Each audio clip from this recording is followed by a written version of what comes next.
शैली Oberoi unified MCD की पहली मेयर बन चुकी हैं।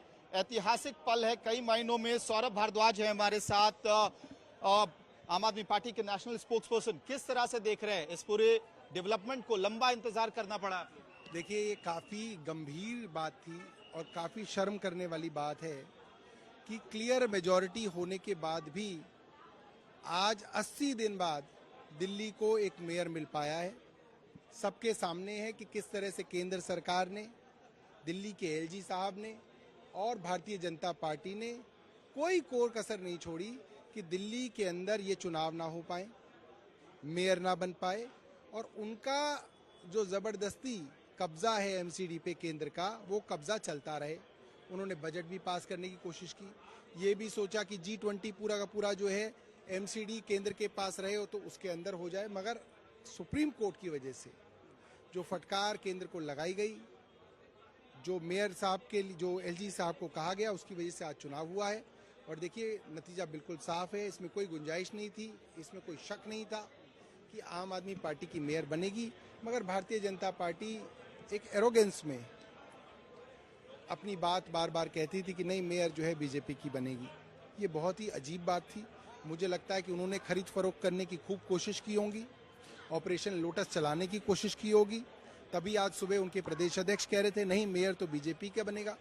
तो इससे ये पता चलता है कि दोबारा ऑपरेशन लोटस दिल्ली में फेल हुआ। तो क्या जो क्रेडिट है आज मेयर चुनाव में जीत का, वो दिल्ली की जनता को जाता है, सुप्रीम कोर्ट को जाता है? देखिए, क्रेडिट तो दिल्ली की जनता को जाता है, क्योंकि दिल्ली की जनता ने वोट दिया। उनके वोट की वजह से आज जो है दिल्ली में मेयर है। मगर वोट देने के बावजूद भी दिल्ली को कभी मेयर ना मिलता अगर सुप्रीम कोर्ट ना होता। आज सुप्रीम कोर्ट इकलौता ऐसा इंस्टीट्यूशन है, ऐसी संस्था है पूरे भारत में, जिसकी न्यूट्रलिटी की वजह से आज रूल ऑफ लॉ इम्प्लीमेंट हो पाता है।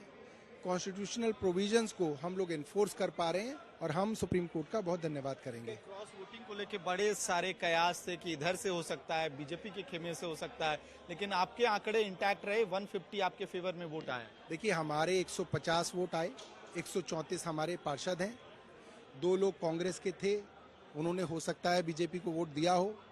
कांग्रेस ने, बाकी पार्टी ने वॉकआउट किया, जाहिर सी बात है। जैसे चंडीगढ़ में कांग्रेस ने भाजपा की मदद की, यहाँ पे भी कांग्रेस भारतीय जनता पार्टी की मदद कर रही है।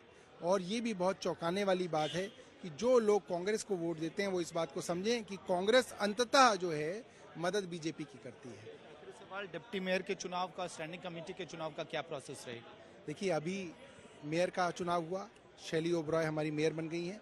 अब जो सारे के सारे चुनाव हैं वो शैली ओबरॉय कराएंगी, जो कानून कहता है। अब डिप्टी मेयर साहब का चुनाव होगा और मेरे को पूरा विश्वास है कि हमारे भाई जो हैं आले मोहम्मद इकबाल, वो डिप्टी मेयर बनेंगे।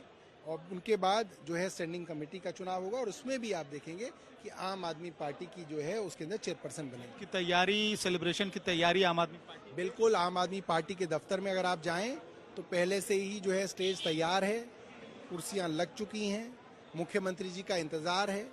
तो कोई आशंका नहीं थी इसके अंदर हमारी पार्टी। हम थे जो कोर्ट में बार बार जा रहे थे, पहले भी हम कोर्ट में गए और दोबारा कोर्ट में गए, क्योंकि हमें ही आशंका है कि भारतीय जनता पार्टी कभी चुनाव नहीं होने देगी। सौरभ भारद्वाज जो जीत का इस वक्त अनाउंसमेंट कर रहे हैं, आधिकारिक घोषणा कर रहे हैं और कह रहे हैं कि मैंडेट उनके फेवर में था। जब दिल्ली की जनता ने आम आदमी पार्टी को मैंडेट दिया था और सुप्रीम कोर्ट की वर्डिक्ट की वजह से आज पूरा मेयर चुनाव की प्रक्रिया को पूरा किया गया, जिसमें शैली ओबरॉय 150 वोट उनको उनके फेवर में मिले और आम आदमी पार्टी ने जीत हासिल की है। अब डिप्टी मेयर और स्टैंडिंग कमेटी का चुनाव होना है। साथ ही आम आदमी पार्टी कह रही है कि जीत के जश्न की पूरी तैयारियां पार्टी के मुख्यालय पे कर दी गई हैं और मुख्यमंत्री अरविंद केजरीवाल खुद इस जीत के सेलिब्रेशन में शिरकत करेंगे, पार्टिसिपेट करेंगे।